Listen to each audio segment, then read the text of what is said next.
امام حسین علیہ السلام سے احادیث مروی ہے کہ 12 امام ہیں اور ان میں سے پہلے علی ابن ابی طالب ہیں اور 9 میرے بیٹے قائم البراق ہیں۔ خدا ان کے وجود سے مردہ زمین کو زندہ اور غیر آباد کو آباد کرے گا اور دین حق کی تمام ادیان پر کامیابی عطا کرے گا، خواہ مشرکین کو یہ بات ناگوار ہی کیوں نہ گزرے۔ مہدی ایک زمانے میں غیبت میں رہیں گے اور غیبت کے زمانے میں کچھ لوگ دین سے خارج ہو جائیں گے اور کچھ ثابت قدم رہیں گے اور اس راہ میں مصیبتیں اٹھائیں گے۔ سرزنش کے طور پر ان سے یہ کہا جائے گا کہ اگر تمہارا عقیدہ صحیح اور سالم ہے تو تمہارا امام کب انقلاب برپا کرے گا؟ جان لو جو ان کے زمانے میں دشمنوں کے طعنوں کو برداشت کرے گا اس کی مثال اس شخص کی سی ہے جس نے رسول خدا کے ہمراہ تلوار سے جنگ کی ہو۔ اس سلسلے میں آپ کی 13 احادیث مزید ہیں۔ امام زین العابدین علیہ السلام نے فرمایا، لوگوں پر ہمارے قائم کی ولادت اور ظہور آشکار نہیں ہوگی یہاں تک کہ وہ کہنے لگیں گے کہ وہ تو ابھی تک پیدا ہی نہیں ہوئے، اور اس کے مخفی ہونے کی وجہ یہ ہے کہ جب وہ اپنی تحریک کا آغاز کریں گے تو اس وقت کسی کے بیعت میں نہیں ہوں گے۔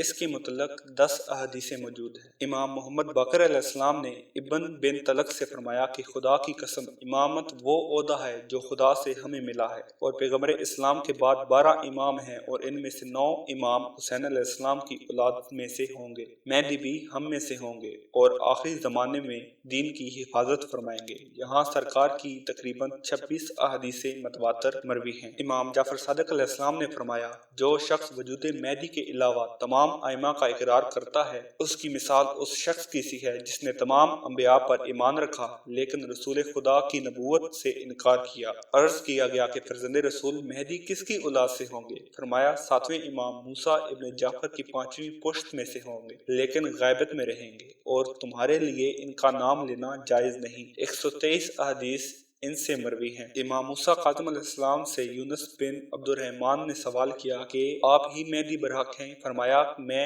قائم البرحق ہوں مگر مہدی برحق نہیں، جو قائم زمین کو خدا کے دشمنوں سے پاک کریں گے، اسے عدل و انصاف سے بھر دیں گے، وہ تو میری 5ویں پشت میں سے ہیں، اور ان حضرت کی غیبت کے سلسلے میں دین سے کچھ لوگ خارج ہو جائیں گے، ایک جماعت اپنے عقیدے میں قائم و ثابت رہے گی۔ پھر فرمایا خوش نصیب ہے وہ قوم جو امام زمانہ کی غیبت کے زمانے میں ہماری ولایت سے وابستہ رہیں گے اور ہماری محبت اور دشمنوں سے بیزاری میں ثابت قدم رہیں گے، وہ ہم میں سے ہیں اور وہ ہماری امامت سے راضی ہیں اور ہم ان کے شیعہ ہونے سے راضی ہیں، یقیناً خوش نصیب ہیں وہ لوگ جو جنت میں ہمارے ساتھ ہوں گے۔ اس سلسلے میں سرکار سے 5 احادیث مروی ہیں۔ امام رضا علیہ السلام سے ریان بن سلط نے دریافت کیا تھا کہ آپ ہی صاحب امر ہیں؟ فرمایا میں صاحب امر ہوں لیکن میں وہ صاحب امر نہیں جو زمین کو عدل و انصاف سے بھر دے گا، میری اس نادمانی کے باوجود جسے تم مشاہدہ کر رہے ہو کیسے ممکن ہے کہ میں وہ صاحب امر ہو جاؤں جو بڑھاپے کی منزل میں ہے لیکن